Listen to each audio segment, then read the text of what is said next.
I took these photos during my first visit to Haiti 2 years ago. I'd arrived 3 days after the country had been hit by a massive earthquake. It brought down buildings and infrastructure in the very heart of the capital, Port-au-Prince, and killed hundreds of thousands of people.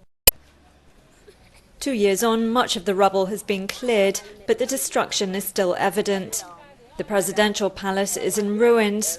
More than 500,000 families remain displaced in makeshift camps, although the flimsy shelters they first used have given way to more permanent structures.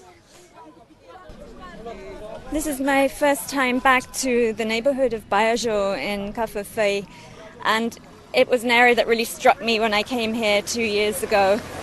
90% of all the buildings had collapsed. Most people were in tents.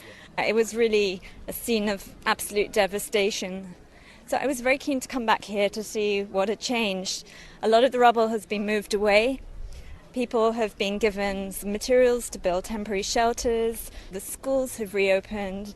People are starting to do business. There is a lot of rebuilding work going on at the moment. And it's taken some time, but people can see that change is happening. They're very grateful for the help that NGOs like Oxfam have given them. The home of community leader Woodlson Pierre-Louis was one of the few buildings left standing 2 years ago. 2 années après le tremblement de terre, pour moi, on n'a pas assez fait. On pourrait faire mieux, mais quand même, mieux vaut tard que jamais. Il faut réfléchir mieux pour mieux atterrir les choses dans la communauté. Et je pense que j'ai beaucoup d'espoir que Haïti va changer. J'ai beaucoup d'espoir que je crois dans le projet de reconstruction.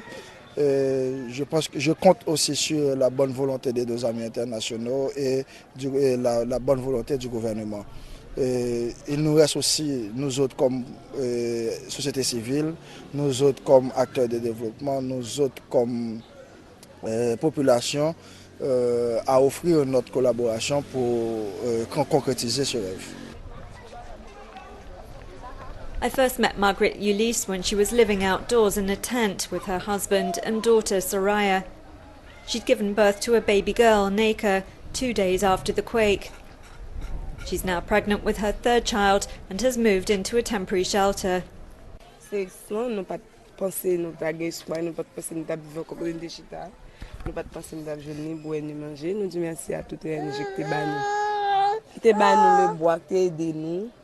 Ou quitter même mettre travail pour nous joindre, pour nous être capables de joindre comme pour nous vivre.